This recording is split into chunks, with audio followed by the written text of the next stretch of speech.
हामी यो भिडियोमा चाहिँ क्लास मेम्बर्सको बारेमा हेर्न गइरहेका छौँ। MEMPERS मेम्बर्स भनेर हामीले क्लास पनि बनाइसकेका छौँ। त्यसपछि हामीले क्लासको अब्जेक्ट पनि बनाएर हेरिसकेको छौँ। म फेरि पनि एउटा क्लास बनाउँछु। जस्तै क्लास मैले STUDENT स्टुडेन्ट भनेर बनाएँ, DND स्टुडेन्ट भनेर बनाएँ। कर्ली ब्रासेस स्टार्ट गर्नु पऱ्यो।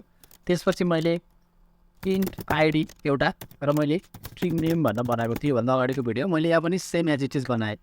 अब तपाईँले के बुझ्नु पऱ्यो भने यो इन्ट आइडी बनाएँ, स्ट्रिङ नेम बनाएँ। यो मैले जसरी चाहिँ मैले मेरो भेरिएबलको नेमहरू आइडी नेम भनेर जसरी बनाइरहेको छु स्ट्रिङ टाइपको, इन्टिजर टाइपको, त्यसै गरी म एउटा अर्को पनि के बनाउन सक्छु, फङ्सन पनि बनाउन सक्छु। फङ्सन बनाउनुको लागि मैले के गर्न सक्छु, सपोज void होइन माई FUN यसलाई भन्छ क्यामेल केस होइन। फर्स्टको लेटर चाहिँ सबै स्मल र सेकेन्ड लेटर चाहिँ मैले क्यापिटल लेखेँ भने यसलाई क्यामेल केस भन्छ। माई फङ्सन र मैले यसरी कर्ली ब्रासेस त्यहाँभित्र दिएँ यसरी है।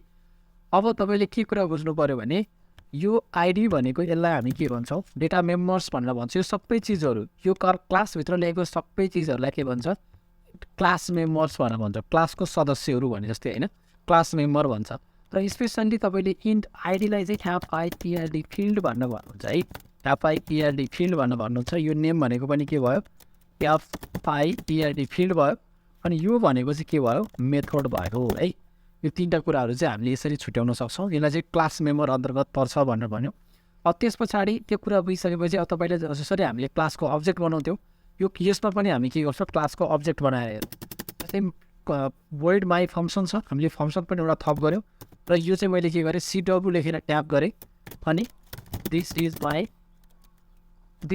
फङ्सन भन्दा लेख्थेँ मैले होइन। दिस इज फङ्सन भनेर यति लेखेँ मैले, यतापट्टि क्यान्सल गरिदेऊ।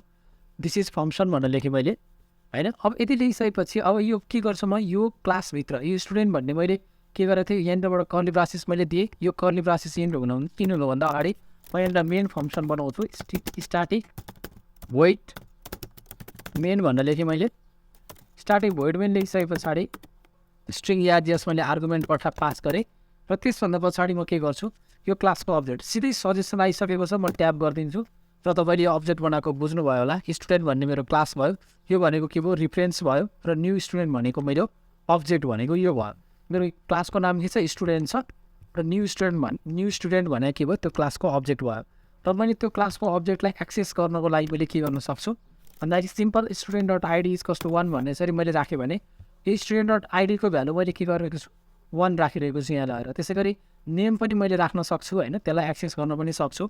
र यसरी हामीले के गर्न सक्छौँ, जस्तै मैले ID is cast to suppose गर्नु सिधै मैले 5 राखिरहेको छु भने मैले के गर्न सक्ने भयो, स्टुडेन्ट डट आइडीलाई मैले सिधै कन्सोल डट राइट लाइन गरेर के गर्न सक्छु, स्टुडेन्ट डट आइडी गऱ्यो भने त्यसको भ्यालुलाई मैले प्रिन्ट गर्न सक्छु। अब त्यसै गरी हामीले फङ्सन एक्सेस गर्नुपर्ने छ, माई फङ्सन भन्ने भनेपछि अब यो क्लासको अब्जेक्टलाई मैले के गर्न सक्छु, सिम्पल CW लेख्छु र स्टुडेन्ट डट माई फङ्सनलाई म के गर्छु, यहाँबाट कल गर्छु, माई फङ्सन लेखिदिन्छु होइन। स्टुडेन्ट डट माई फङ्सनलाई मैले के गरेँ, यसरी चाहिँ मैले फङ्सनलाई एक्सेस गरेको छु, माई फङ्सन लेखेर होइन कल गरेको छु यसरी। सिम्पल यसो गर्न सक्छु।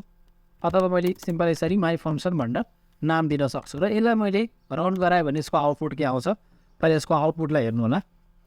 योभन्दा अगाडिको भिडियोमा हामीले फङ्सन राखेको थिएन, त्यसलाई हामीले मेथड भनेर भन्छौँ। यो क्लासभित्र आइसकेपछि फङ्सनलाई चाहिँ हामीले अब्जेक्ट भनेर त्यसलाई एक्सेस गरेको थिएन। सो पानी परेको त्यसपछि यहाँ मैले 5 र सिस्टम डट एक्सन भनेर आइरहेको छ। सिस्टम डट एक्सन यो कसरी आयो होला, 5 भनेको मेरो आइडीको भ्यालु प्रिन्ट भयो। र मैले यति माई फङ्सन मात्र यसरी लेखिरहेको छु। यसको मतलब मैले के गरिरहेको छु, यहाँ प्यारामिटर पठाएको छैन, सिस्टम डट एक्सन आउँछ। यसलाई मैले यस्तो गरेँ तरिकाले मैले यो के भयो मेरो, यसलाई मैले फङ्सनलाई कल गरेको भयो होइन। यहाँभित्रबाट यसरी यसलाई मैले यो पुरै हटाइदिन्छु।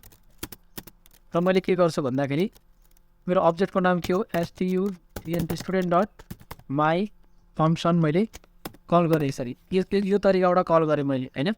र यसैलाई चाहिँ म के गर्न सक्छु भने यो कुनै भेरिएबलमा राखेँ मैले, यहाँ भन्दा पनि मैले ओके ठिक छ, यसलाई यो गरेँ। र त्यसपछि कल गरेको मात्रै हो मैले, अरू केही पनि गरेको छुइनँ।